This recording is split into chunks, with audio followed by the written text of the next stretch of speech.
Perspectiva, um programa do Observatório do Terceiro Setor, sempre explorando os horizontes da realidade brasileira.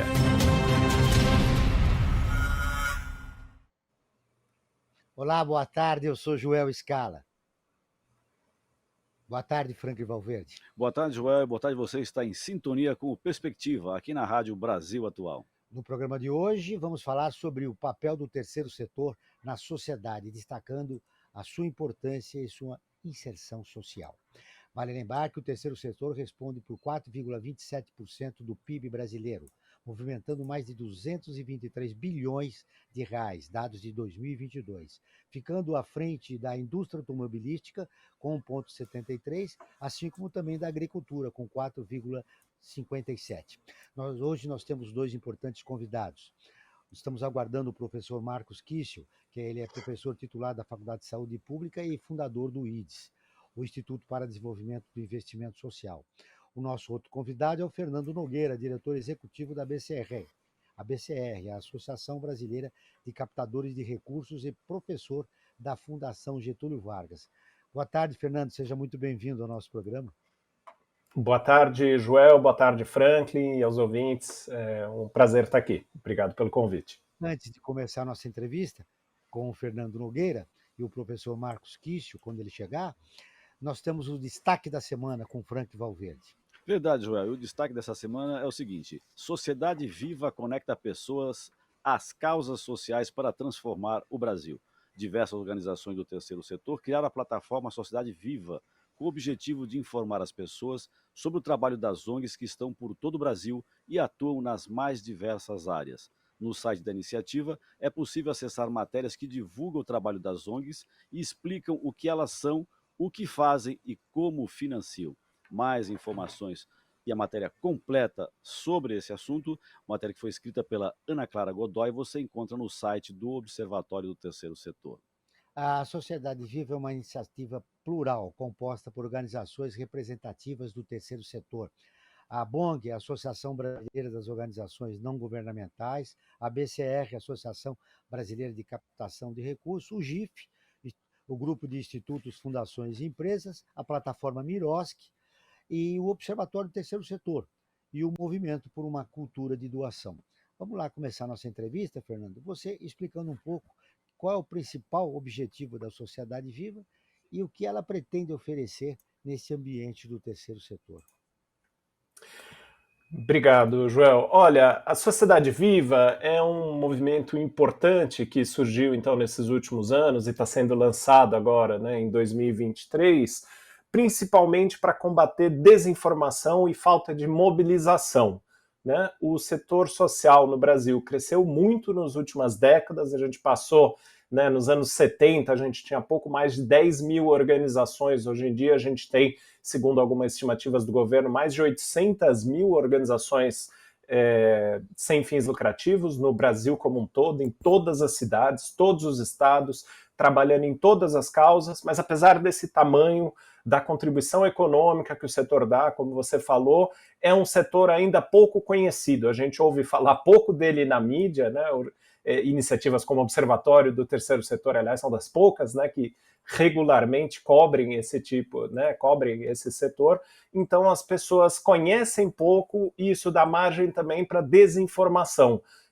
Setores da sociedade que, por alguma razão, não gostam ou não querem, né, ver o sucesso do setor social e trazem desinformação. Então a ideia do Sociedade Viva é trazer realmente mais informação de qualidade, clara, transparente, para que as pessoas conheçam o que é o terceiro setor, o setor social, as ONGs, e qual a importância que esse setor tem para todo o país. Deixa eu complementar o professor Marcos Kiesel, que acabou de chegar. O professor Marcos Kiesel é professor titular da Faculdade de Saúde Pública da Universidade de São Paulo e fundador do IDES, o Instituto para o Desenvolvimento do Investimento Social. Boa tarde, professor Marcos, seja muito bem-vindo ao nosso programa, depois de um longo tempo. Boa tarde, Joel, é sempre um prazer estar com você e com seus ouvintes, né? E sempre tentando abordar temas atuais que podem ajudar uma sociedade a se fortalecer e trazer o que acho que é mais importante para qualquer país, fortalecer a cidadania como um elemento crítico de sucesso para qualquer nação, né? Franklin. Então, o Fernando, na sua introdução sobre Sociedade Viva, falou da desinformação que existe atualmente na mídia a respeito do terceiro setor. E logo me veio à mente a questão das fake news, né? A gente vive a época das fake news, né?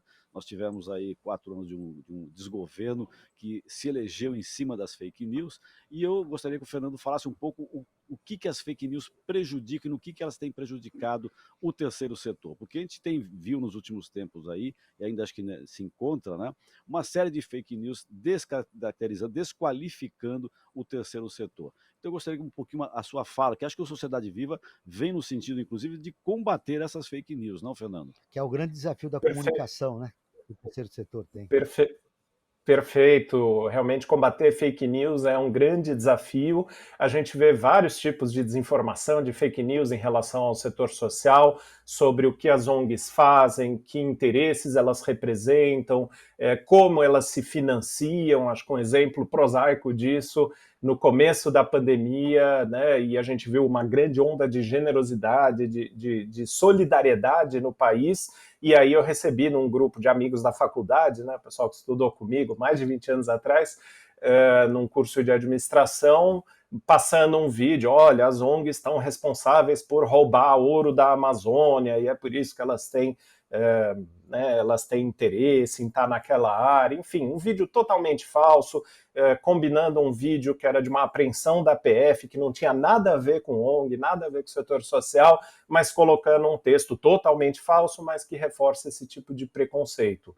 Então, é muito importante, e boa parte, né, do desafio da Sociedade Viva é combater esse tipo de desinformação, né? As ONGs representam interesses plurais da sociedade, né? As organizações são criadas por pessoas, comunidades, organizações que têm interesse em provocar uma transformação social, e elas são plurais, né, como eu falei, elas fazem muitas coisas diferentes, não tem um único tipo de interesse, não tem nenhuma inteligência global, né, movimento internacional responsável por trás das ONGs, não é nada disso, e elas se financiam de muitas e diferentes formas.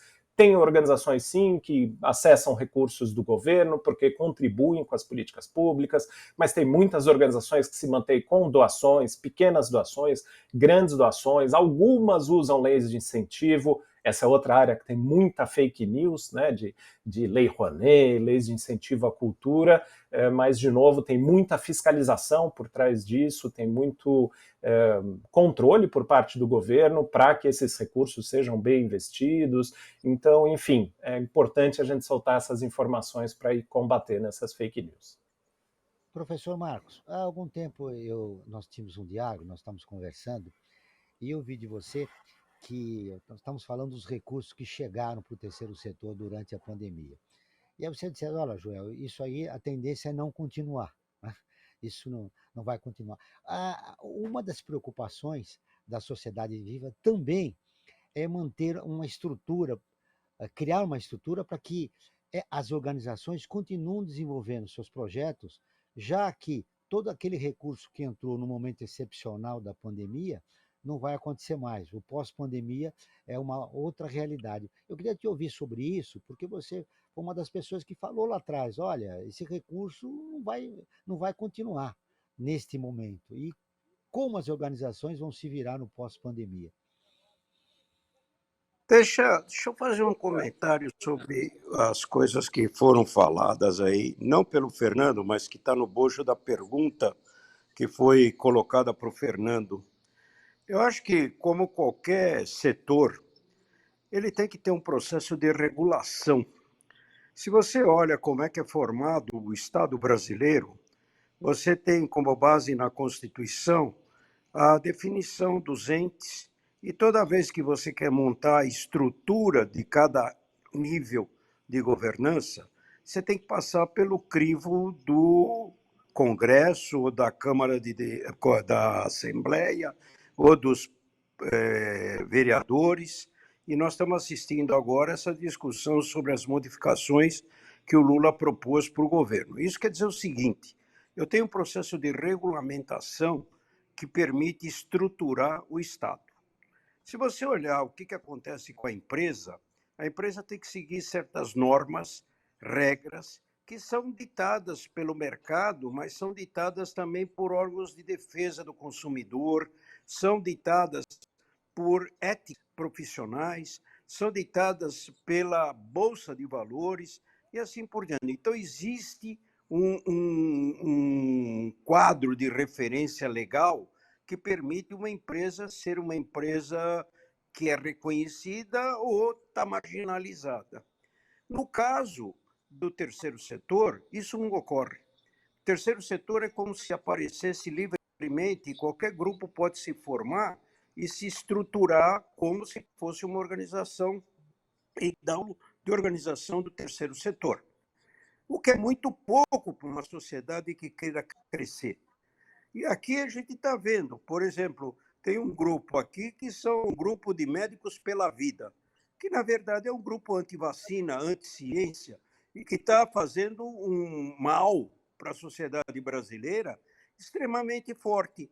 E nem o Conselho Regional de Medicina, lá no Rio Grande do Sul, onde eles são instalados, e nem a sociedade se colocou dizendo, pô, isso daqui está prejudicando a sociedade. Portanto, um vazio que ainda no Brasil precisa ser preenchido para, de certa maneira, disciplinar um pouco o surgimento, o crescimento e o desenvolvimento das organizações da sociedade civil, que são tão necessárias como o Fernando colocou. Agora, nós temos que ter instrumentos de controle, e nós não temos esse instrumento de controle. E a mesma coisa se aplica, você vai ver a viabilidade financeira dessas organizações, porque muitas organizações, o fato dela se dar de arrecadação não quer dizer que ela tem capacidade de ação. Arrecadar é um instrumento técnico hoje bastante difundido, todas as técnicas de captação. Então, captar não é difícil. O problema é você saber o que vai acontecer com o dinheiro. E aí nós entramos num quadro de um buraco negro, porque você tem organizações que têm um certo nível de transparência e você pode saber o que aconteceu com o dinheiro, mas você tem organizações que não têm nível de transparência. Portanto, o dinheiro cai em coisas que você nem sabe o que é. E nós tivemos excelentes exemplos do que aconteceu durante o próprio Covid que você citou, em que muitas atividades não se completaram quando o recurso foi colocado à disposição.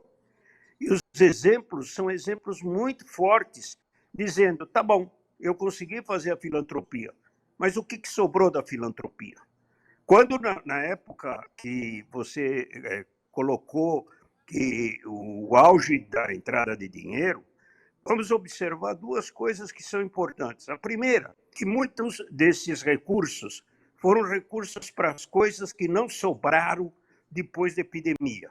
Por exemplo, quando você põe dinheiro em hospital de campanha, onde foi parar os leitos do hospital de campanha? Se isso tivesse sido posto nos hospitais que têm capacidade e tinha leitos ociosos, esses leitos estavam no sistema para atender o SUS. No hospital de campanha não está lá. A infraestrutura que já existia, né? Exatamente, nós não fizemos isso. E a segunda coisa que aconteceu, não se esqueça que o Brasil tem um nível de corrupção extremamente alto. É mais fácil você pegar o dinheiro e pôr numa ONG que desaparece, porque o outro lado é desaparecer no setor público, que acontece, mas deixa rastro. Então você pode ir atrás dos corruptos. Quando o dinheiro cai na sociedade civil, ele não deixa rastro. Então ocorre qualquer e todo tipo possível de corrupção. E o segundo ponto que me parece importante desse mau uso do dinheiro é quando você começa a trabalhar com as práticas, e nós estamos assistindo nesses dias o que representa você pedir dinheiro, como aconteceu e está acontecendo com o presidente Bolsonaro, que recebeu 17 milhões de reais para gastar do jeito que ele quer. Isso quer dizer o seguinte, do mesmo jeito que uma pessoa faz isso, uma ONG pode fazer a mesma coisa. E você fica aí fazendo os crowdfundings, os dinheiros que vêm de várias fontes, e você perde o contato com aquilo que tem sentido. Então, o que É, o me mais importante parece, nesse aspecto que você está citando, Marcos, é que o desgaste para o terceiro setor é muito grande, né? Quando você não tem lógico, transparência lógico, na traz organização. descrédito. Traz descrédito. Toda vez que uma história dessa é contada, traz descrédito. Então, o que acontece? Nós ainda não lutamos e não estamos lutando para um processo de verificação, de acompanhamento, de avaliação do que acontece com esse dinheiro doado que vai para as ONGs. Não é o que se faz hoje. Hoje a gente fala de avaliação de projeto, avaliação de programa, avaliação de resultado, avaliação de impacto. O que eu estou falando é uma coisa que antecede tudo isso. O que é a avaliação do recurso doado? E isso normalmente tem uma certa dificuldade, porque os próprios doadores tendem, às vezes, a esconder o dinheiro que doaram. Então, eu sou a favor de que o tema que está sendo discutido, em algum momento, ele vai ter que passar por um tipo de amadurecimento do terceiro setor, que já aconteceu com outros setores, é como é que você se organiza para qualificar o trabalho do terceiro setor. Hoje ainda É nós isso que a gente estamos, vai fazer ao longo desse programa, Marcos. A gente o vai fazer Fernando isso ao longo colocou o desse número programa. de ONGs que apareceram. Agora nós estamos numa fase que tem que depurar esse número de ONGs para qualificar as ONGs que realmente fazem sentido para o desenvolvimento da nossa sociedade. Eu queria ouvir vocês também durante o programa, nesse momento da profissionalização do terceiro setor. Que estágio nós estamos? E aí é um grande desafio para a sociedade viva, né, Fernando? Mas agora nós vamos ouvir a Rádio ONU, que é a parceira de conteúdo do Observatório do Terceiro Setor, com a reportagem. Mais de 69 mil migrantes conseguiram voltar para casa em 2022. O Felipe Carvalho, direto de Nova York, tem as informações. Mais de 69 mil migrantes receberam apoio para retornar voluntariamente para casa em 2022. A Organização Internacional para Migrações, OIM, afirma que isso representa um aumento de 39% em comparação com o ano anterior. No relatório Principais Destaques de Retornos e Reintegrações em 2022, a agência conclui que a proporção de migrantes em situação vulnerável tem aumentado constantemente nos últimos 5 anos. Por isso, programas da OIM de Regresso e Reintegração Voluntária Assistida, AVRR na sigla em inglês, são essenciais para oferecer proteção especializada para este grupo. A iniciativa forneceu auxílio para 54 mil migrantes no ano passado. Os outros 15 mil migrantes que voltaram a casa foram apoiados por programas de regresso humanitário voluntário, oferecidos para cidadãos da Líbia e do Iêmen. O Oriente Médio e o Norte da África são as principais regiões anfitriãs do mundo para os migrantes, com 33% do total. Já o Níger foi o principal país de acolhimento, com 15.097 migrantes assistidos a regressar. O foco da OIM é garantir que os migrantes tenham acesso a apoio, oportunidades e acompanhamento personalizados e recuperem a estabilidade econômica, social e psicossocial ao voltarem para casa. Para isso, a agência forneceu mais de 170 mil assistências à reintegração, tanto antes do retorno, no país de acolhimento, como após a chegada, à nação de origem. A OIM e seus parceiros desenvolveram ferramentas para uma abordagem de retorno e reintegração baseada em direitos, colocando os indivíduos no centro de todas as decisões. Da ONU News em Nova York, Felipe de Carvalho. Muito bem, esse é um bom cuidado que o governo brasileiro continua tendo em relação aos migrantes. Bom, mas chegou a hora da nossa enquete com Frank Valverde. Nós, durante a semana, nós fazemos uma enquete a respeito do tema do nosso programa com os nossos seguidores. Franklin. É verdade, Joel. E essa é sempre bom alertar, né, que se trata de uma enquete, não de uma pesquisa, né, porque a pesquisa tem base científica e a enquete é só, digamos, um pequeno flash do que está acontecendo, né, do que nós vamos abordar, melhor dizendo, no programa e como as pessoas que nos acompanham nas redes sociais, principalmente no Instagram, né, elas se manifestam a respeito do tema do programa. Para o programa de hoje, nós fizemos a seguinte questão: você sabe quais são as diferenças entre primeiro, segundo e terceiro setores? E o resultado foi o seguinte: 58% disse que sim, contra 42% que disse que não. Eu, sinceramente, fiquei surpreso com o resultado, né? 58% que tem a clareza de qual que é a diferença entre o primeiro, segundo e terceiro setores. Né? Tá certo que são as pessoas que acompanham o Observatório do Terceiro Setor, que atuam na área do terceiro setor e que têm noção clara disso. Mas eu gostaria que o Fernando fizesse uma reflexão breve a respeito desse resultado, né? Que se esse resultado é uma enquete, não tem base científica, se ela por acaso se aproximaria do real resultado se fosse feita uma pesquisa, ou realmente a enquete, digamos, ela está bastante, digamos, superestimando o conhecimento do público em geral a respeito dessa diferença entre primeiro, segundo e terceiro setores, Fernando. Perfeito. Olha, de novo, como você falou, a gente não tem estatísticas, não tem estudos que possam dar o número exato de pessoas que conhecem. A gente tem, sim, pesquisas que dizem em relação a termos semelhantes.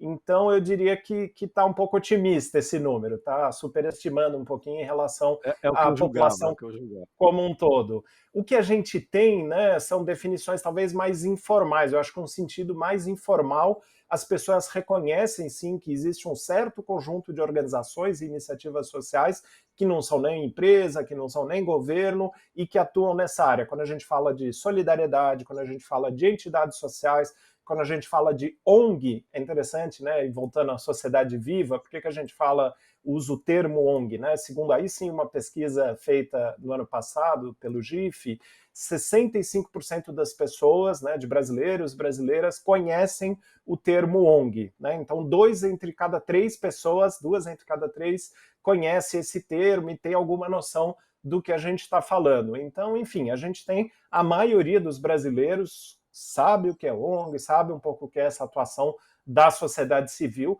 mas claro, se a gente for pedir uma definição precisa, acadêmica, aí talvez esse número vai cair. Perfeito. E também quero aproveitar aqui, já que nós estamos falando das enquetes, que nós temos espaço dentro das enquetes, né, para que os nossos seguidores façam perguntas para os entrevistados do programa. Tá? No caso, com o tema do programa de hoje, né, nós temos 2 perguntas, né? Uma que foi enviada pelo Rogério e outra que foi enviada pela Margarida, que é seguidora nossa no Instagram. E eu vou iniciar aqui pela questão, agradeço, né, antes de mais nada, agradeço o Rogério e a Margarida por terem enviado essas questões aqui para o nosso programa Perspectiva. E a pergunta que o Rogério faz, e eu vou direcioná-la ao doutor Marcos, né? Ele pergunta: como funciona o mercado de trabalho no terceiro setor? Acho que a preocupação dele o pessoal trabalha assim regularmente ou é só trabalho voluntário, que é também um trabalho importantíssimo, né, diga-se de passagem, né, Joel? Só esclarecendo aqui, Frank, que é muito importante, uma pesquisa da FIP aí que identificou esses 4,27%, também falou do mercado de trabalho, que gira em torno de 2 milhões de cargos de trabalhadores no terceiro setor já. Mas a resposta está com o professor Marcos Quício. Bom, o mercado de trabalho foi muito incentivado na medida que se descobriu que organizações do terceiro setor podem ser mais eficientes, eficazes e efetivas do que o poder público, quando se estabeleceu, por exemplo, as organizações sociais para fazer contratos na área da educação, cultura, saúde, etc.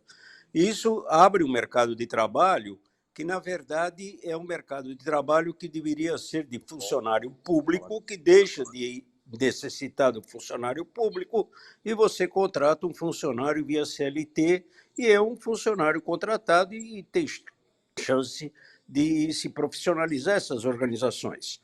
Mas isso não é uma atividade que você pode dizer que foi o terceiro setor que criou a atividade. O terceiro setor é um instrumento de trabalho que pode ajudar o setor público a cumprir o seu papel constitucional. Isso é um ponto. O segundo ponto é quando você percebe, isso apareceu muito forte durante a epidemia, quando você tem uma quantidade elevada de desempregados E muitos dos desempregados começaram a perceber que talvez fazendo uma ação social, talvez se envolvendo melhor com a sociedade onde ele estava, ele podia também criar a sua ONG. Então você tem ONG de indivíduos que começaram a aparecer e proliferar, e aí estão os números que o Fernando disse, que são pessoas que estavam desempregadas e acho que vai ser um empreendedor social. Essa foi outra questão importante, porque apareceu essa figura de empreendedor social, o que é um negócio que a gente até hoje discute, porque o empreendedor social original, e eu me classifico também como empreendedor social, quando nós criamos o GIF, quando nós criamos o Etos, quando nós criamos o Instituto Ayrton Senna, a Brinc, o IDES. Essa questão do empreendedor social, ele está trabalhando em empreendimentos que são empreendimentos que devem ser interpretados como da sociedade e não de indivíduos. A sustentabilidade está na minha capacidade de fazer com que outros sejam donos do processo. E muitas vezes a gente tem ONGs que têm proprietários, e esses proprietários não abrem mão do espaço deles. Então, o que acontece? A profissionalização depende do rumo que você dá para a organização. Se a organização é minha, eu vou trabalhar como se fosse uma empresa minha. Se a minha organização se transformou numa organização da sociedade, aí eu busco uma profissionalização, que é uma profissionalização que está no bojo da sustentabilidade da organização. É uma boa esclarecimento, doutor Marcos. E nós temos aqui outra questão, que é da Margarida, nossa seguidora Margarida, no Instagram, e essa pergunta eu vou direcionar ao Fernando. Ela pergunta o seguinte, Fernando, a Margarida: como o terceiro setor pode atingir as pessoas? Tá? Acho que é uma pergunta bastante básica, né? Mas às vezes a gente mostra o quê? Que as pessoas têm essa necessidade de entender como é que funciona realmente o terceiro setor, Fernando. Legal. Acho que dá para interpretar de vários jeitos essa pergunta, né? Um deles é como que o terceiro setor beneficia as pessoas, né? E ele faz isso pelos muitos serviços e ações sociais que ele faz na área de educação, de cultura, de assistência social, de saúde. Então, o terceiro setor presta muitos serviços para a população. A gente tem aí grandes hospitais filantrópicos, a gente tem grandes universidades, escolas filantrópicas que oferecem serviços direto, chegando muitas vezes onde o Estado não chega, ou atuando junto com as políticas públicas, completando, né, em parceria com os serviços públicos. Outro desafio, né, que também a gente pode interpretar essa pergunta é como que o terceiro setor atinge em termos de comunicação, né, como se comunicar com as pessoas, e aí, de novo, acho que a iniciativa do Sociedade Viva está muito aí nesse sentido, é uma grande campanha de comunicação para as pessoas conhecerem mais do setor, saberem como ajudar, como podem ser ajudadas, por aí. E finalmente, acho que é mais um jeito legal que o terceiro setor se relaciona com as pessoas, vem nessa pergunta que o professor Marcos acabou de falar, que tem a ver com a questão do emprego ou do voluntariado. Então, muita gente também decide se envolver com o terceiro setor ou tem essa oportunidade de se envolver, seja atuando como voluntário, algumas horas por semana, por mês, ou inclusive trabalhando. Então, a gente tem hoje milhões de pessoas que trabalham formalmente nas entidades, desde as menores, que tem 1, 2, 3 pessoas trabalhando, até essas grandes, como eu falei, principalmente em área de educação e saúde, em que a gente tem organizações com milhares de funcionários trabalhando no terceiro setor. Perfeito. Fernando, você falou em comunicação e eu aproveito para comunicar a todos e todas que nos seguem nas redes sociais, principalmente no Instagram, que eles podem participar do programa, né? Como fizeram hoje o Rogério e a Margarida, né? Para isso, como que se faz? Só ficar atento no Instagram, aquela caixinha de perguntas, e lá você pode fazer a sua pergunta de acordo com o tema que vai ser abordado nos nossos programas. Para isso, você tem que entrar no Instagram, ou quem já acompanha, né? E para quem quiser entrar, @Observatório 3 Setor. Faça como 3 milhões de pessoas que acompanham o nosso trabalho no facebook.com/Observatório 3 Setor, youtube.com/Observatório 3 Setor. O 3 sempre em numeral, Joel. Agora, Frank, o nosso contato é com o André Ufbutel, integrante do Comitê Coordenador do Movimento por uma Cultura de Doação e colunista do Perspectiva. Olá, Andréia. Olá, ouvintes do Perspectiva. Eu gostaria de trazer alguns dados de pesquisa para enriquecer essa conversa. Eu tive o prazer de participar das 2 edições da pesquisa Doação Brasil, realizada pelo IDES. A proposta dessa pesquisa é descobrir qual a fatia, qual o percentual dos brasileiros que doa e qual é o valor doado pelos indivíduos. Mas a pesquisa também tenta descobrir algumas outras coisas, como, por exemplo, qual a opinião dos brasileiros sobre as ONGs. E nesse levantamento sobre a opinião dos brasileiros a respeito das ONGs, nós percebemos que tem 3 afirmações que são aqui menos recebem adesão da população. A primeira delas é: a maioria das ONGs é confiável. Só 41% da população concorda com essa afirmação. A segunda é: as ONGs deixam claro o que fazem com os recursos que recebem. Só 45% da população concorda com essa afirmação. Essas 2 afirmações dizem respeito à questão da confiança e da credibilidade das ONGs. E todos nós sabemos que quanto menos você entende algo, mais você tende a desconfiar daquilo. Então, a gente percebe como é relevante que cada vez mais a sociedade entenda como as ONGs funcionam, o que elas fazem, para que elas também possam entender a comunicação das ONGs. E da parte das ONGs, claro, a necessidade de comunicar melhor como elas trabalham, os seus resultados e o que fazem com os recursos que recebem. Agora, curiosa é a terceira afirmação que tem menos adesão junto à população, que é: as ONGs fazem seu trabalho independentemente do governo. Só 49% dos brasileiros concordou com isso, ou seja, mais da metade dos brasileiros acredita que as ONGs têm conexão com o governo. E isso tende a contaminar as ONGs, já que os políticos são uma das entidades com menor credibilidade e menor nível de confiança da população. Portanto, a população, a sociedade, entender o que é o terceiro setor, como funcionam as ONGs, é fundamental para que o número de doações aumente, o valor das doações aumente e o apoio da população para o terceiro setor também aumente. Aí, Andréia, muito obrigado. Você volta na próxima semana. Aí eu quero repercutir com nossos convidados, né? Fernando, essa pesquisa fala de confiança, de credibilidade e desinformação, porque mais da metade da população brasileira acha que é o governo é que financia as ONGs, né? Esse é o grande desafio da sociedade viva. Com certeza. Contar para a população realmente como elas funcionam. Perfeito. Assim, realmente falta de transparência, falta de confiança é um grande desafio do terceiro setor, mas eu acho que a gente vê uma tendência positiva nos últimos anos, né? Até algumas tendências comentadas anteriormente, como a demanda por profissionalização, o desenvolvimento das organizações.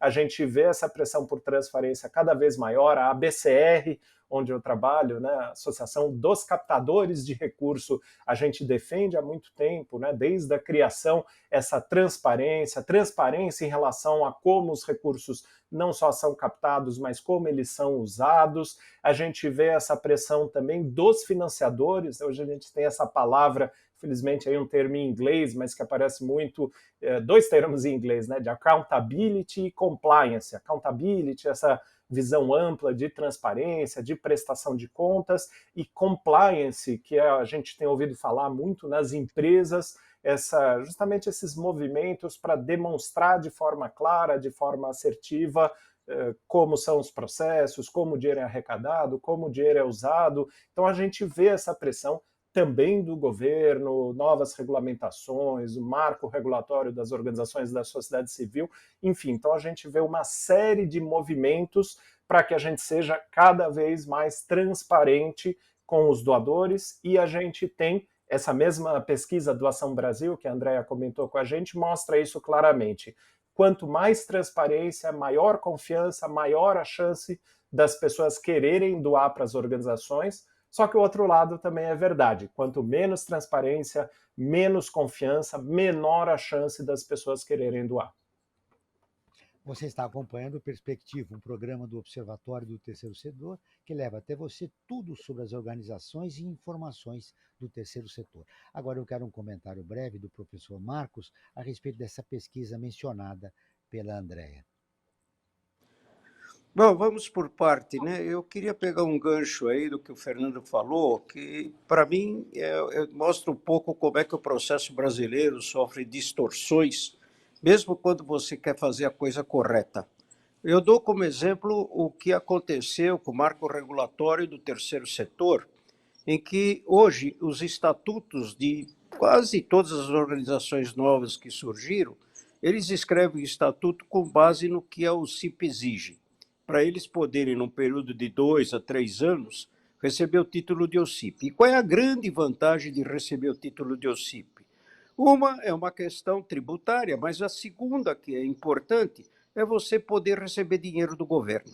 Essa é a grande chamariz que a organização social, em vez de procurar o recurso da própria sociedade civil, vai tentar receber as benesses de Estado. E a gente sabe que essas benesses do Estado, hoje, também estão corrompidas pela questão das emendas parlamentares, que pode ser dirigida a qualquer tipo de organização, e, portanto, você, sendo OCIP, você está cumprindo a lei, mas cumprir a lei não quer dizer que você está trazendo o impacto que a sociedade poderia ter.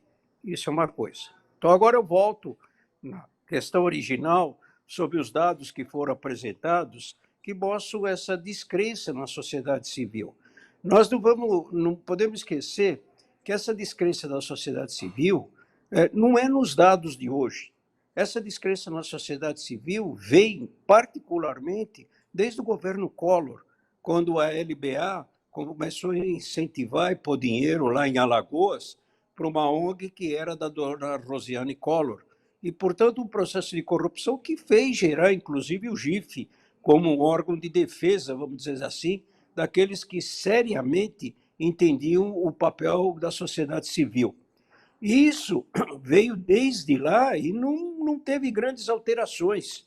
Eu acho que uma maneira de você pensar, eu acho que o Fernando apontou, é quando a gente pensa na profissionalização, no accountability, na questão do compliance. Bom, essas são palavras que, infelizmente, no Brasil, ainda na grande maioria das organizações, caem absolutamente no vazio. Isso quer dizer o seguinte: a nossa sociedade não está suficientemente ainda educada no papel da cidadania, porque a sociedade civil é uma expressão de cidadania. Se ela é uma expressão da cidadania, você tem que pensar seriamente em como eu estou formando o nosso cidadão. E isso mostra que o Brasil faz uma fratura entre aquilo que você encontra num processo de regulamentação que auxilia a captação de recurso, que poderia ser feito sempre que eu penso seriamente na sociedade, e é um dever da sociedade fazer esse trabalho de doação, quando confundindo com muitas outras coisas que começam a aparecer no caminho e que a doação passa a ser, de certa maneira, colocados em mãos duvidosas. Por exemplo, recentemente começou a se falar de investimento de impacto. O investimento de impacto, por definição, ele tem que gerar lucro. E gerar lucro para quem? Aí vem uma grande questão. Você diz, é para o beneficiário? Não. Muitas das organizações, o indivíduo que captou o recurso passa a ser sócio. E passa a ser sócio simplesmente dizendo, é para garantir que isso seja eficiente, eficaz e efetivo. Eu sei como fazer, eu vou auxiliar esse cidadão ou o grupo de cidadão a melhor produzir tijolo, fazer casa, etc. Não é isso. O indivíduo está se comportando como um agente econômico e, portanto, ele está procurando lucro como qualquer outro investimento. Então, eu mascaro a ideia de que eu estou procurando lucro com o dinheiro doado. E isso passa a não ajudar eu ver a ONG como uma produtora de serviços, uma produtora de alguma coisa que afeta a qualidade de vida. E a gente vê que isso é muito forte, porque nas comunidades, quando a gente fala do nível local, as organizações têm dificuldade, às vezes, de entrar, porque as pessoas conhecem quem é que está por detrás. e não deixa progredir organizações que sejam só de fachada. E, infelizmente, quando isso vai para nível nacional, hoje, infelizmente, nós temos muitas organizações que, em nível federal, são de fachadas, mas não querem aparecer, porque é uma forma de ganhar dinheiro. E aí cria-se uma desconfiança generalizada da sociedade. Esse é o grande desafio do terceiro setor para os próximos anos, né? Agora nós vamos para a matéria de destaque do Observatório do Terceiro Setor. O que de mais importante aconteceu nas páginas do Observatório e a matéria mais lida, não é isso, Franklin? Exatamente. Olha só, o destaque que eu tenho que dar é sobre o Departamento de Pesquisa da Fundação José Luiz Egídio Setúbal, está com cara nova. O seu site agora ele foi modificado e está disponibilizando conteúdos autônomos sobre filantropia e inovação social para a saúde coletiva da infância e adolescência no Brasil. Ao todo, são 4 áreas de pesquisa, Joel: investimento social privado, doadores individuais, ciências sociais da saúde e filantropia, e o outro item dessa outra área, melhor dizendo, ética e filantropia.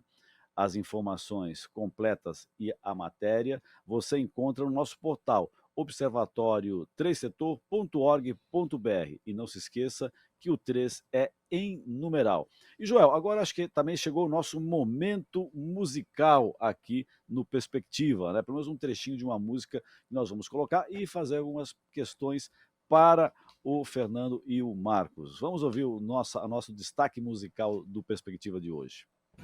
Criar meu website, fazer minha homepage, com quantos gigabytes se faz uma jangada, um barco que veleje.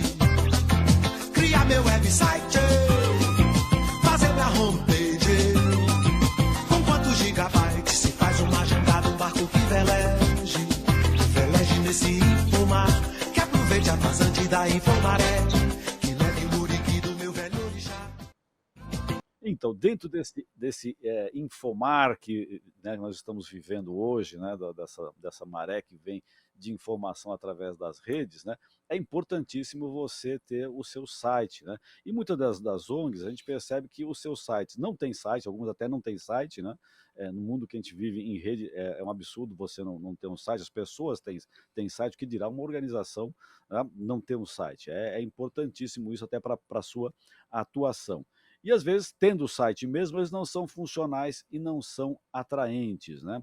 E às vezes o que falta para essas organizações é ter um modelo. Em quem que eu vou me inspirar para fazer um site que seja atraente, que consiga demonstrar a importância que nós temos, o que nós estamos buscando dentro da sociedade, e que forma também nós vamos ter, com esse site, ser um instrumento de captação de recursos, de inserção social. Então, o que eu gostaria? Que tanto o Dr. Marcos como o Fernando dessem alguns exemplos de alguns sites que eles conhecem e que são importantes, que serviriam de modelo para outras organizações não governamentais, outras ONGs, se inspirarem e fazerem o seu site. Fernando, você tem... Antes que o Fernando responda, Diga, Frank, eu Joel. tenho uma informação importante aqui que eu gostaria de passar para os nossos ouvintes e, claro, para os nossos convidados também.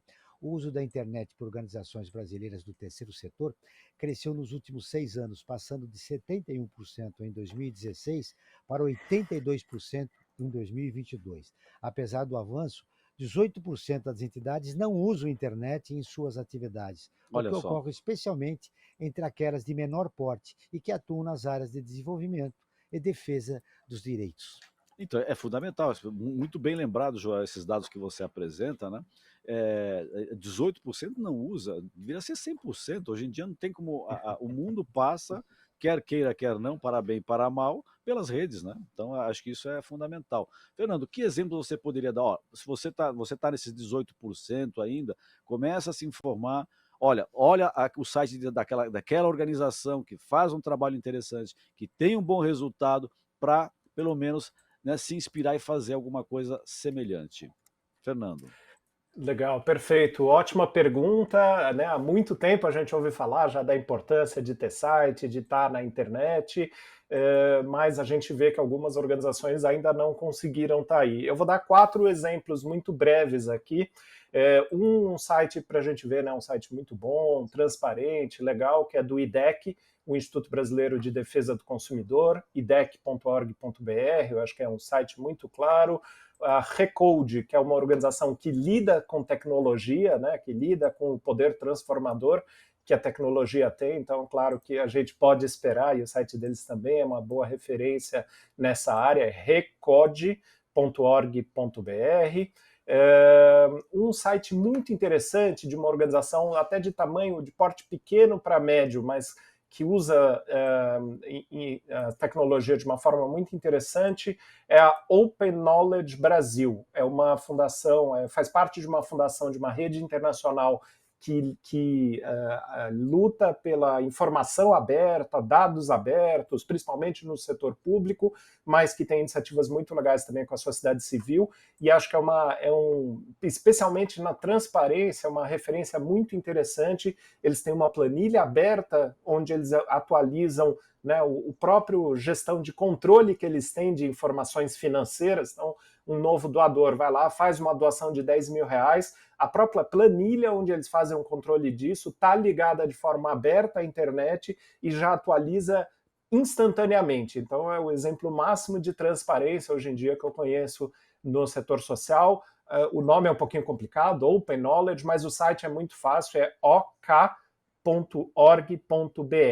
né? OK de openknowledge.org.br, então um site muito legal.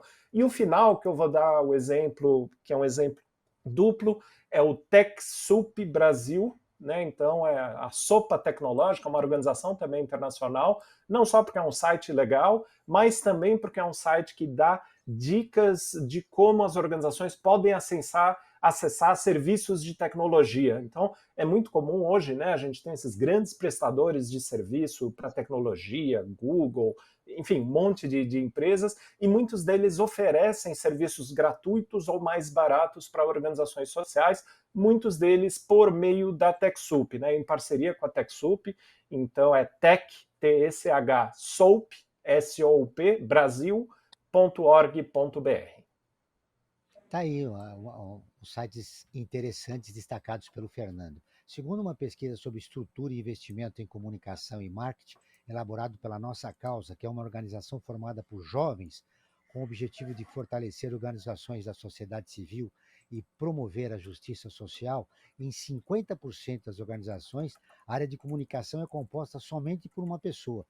O professor Marcos estava destacando no início do programa exatamente isso.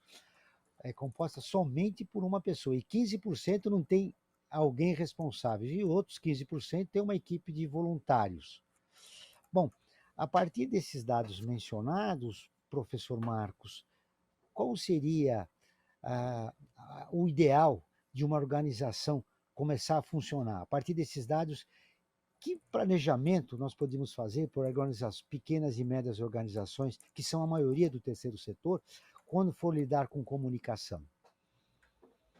Eu acho que se a gente pensar no foco de tentar trabalhar, melhorar a sociedade civil, e você está preocupado com a questão da filantropia, você começa a perceber algumas questões que são questões que vêm de aspectos específicos, né?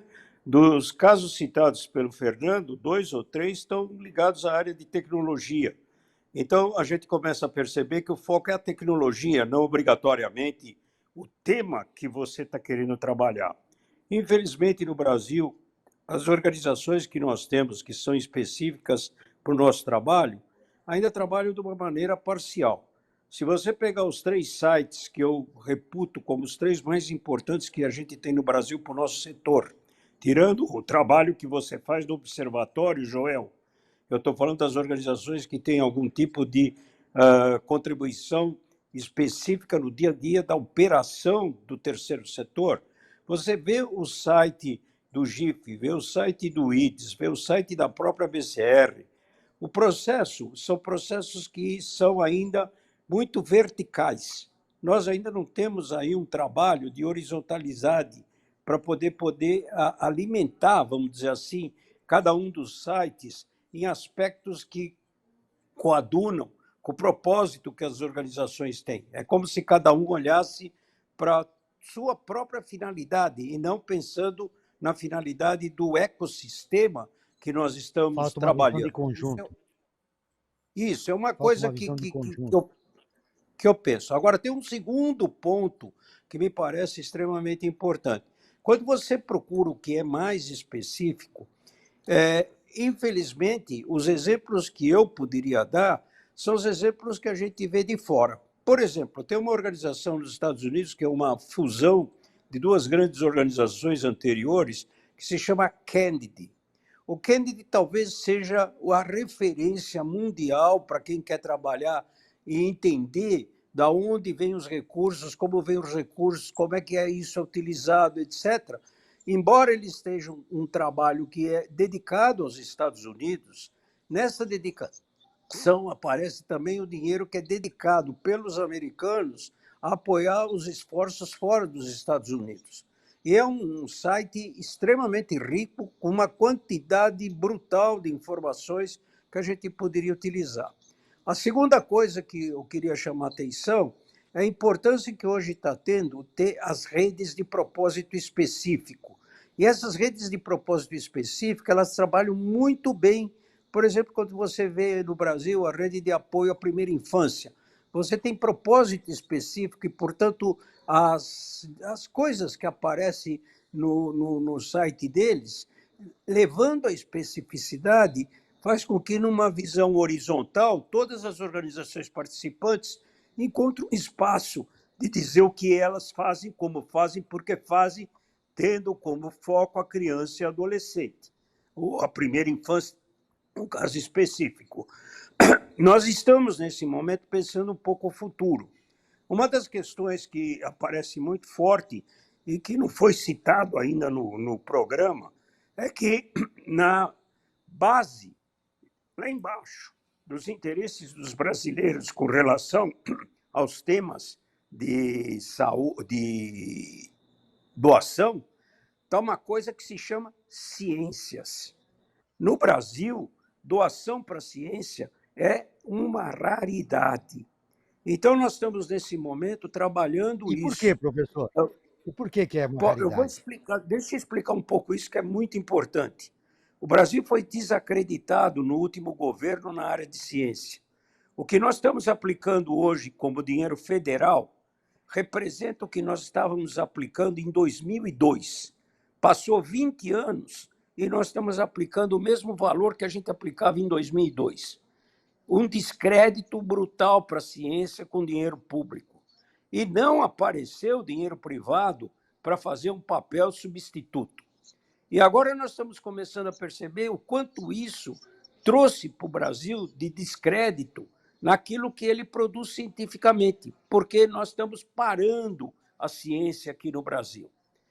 Esse ponto está obrigando a gente a se mexer. Você citou um projeto aí da Fundação do Zé Luiz Setúbal, e nós estamos com outro projeto do Zé Luiz Setúbal, com o Instituto de Estudos Avançados, em que nós estamos criando um grupo de estudos especificamente para filantropia. É um projeto novo, criativo, no sentido de a gente trabalhar cientificamente o que é realmente a filantropia, o que é a filantropia como ciência, porque a filantropia foi muito tempo só uma prática, e nós estamos tentando ver o que está por detrás da ciência da filantropia.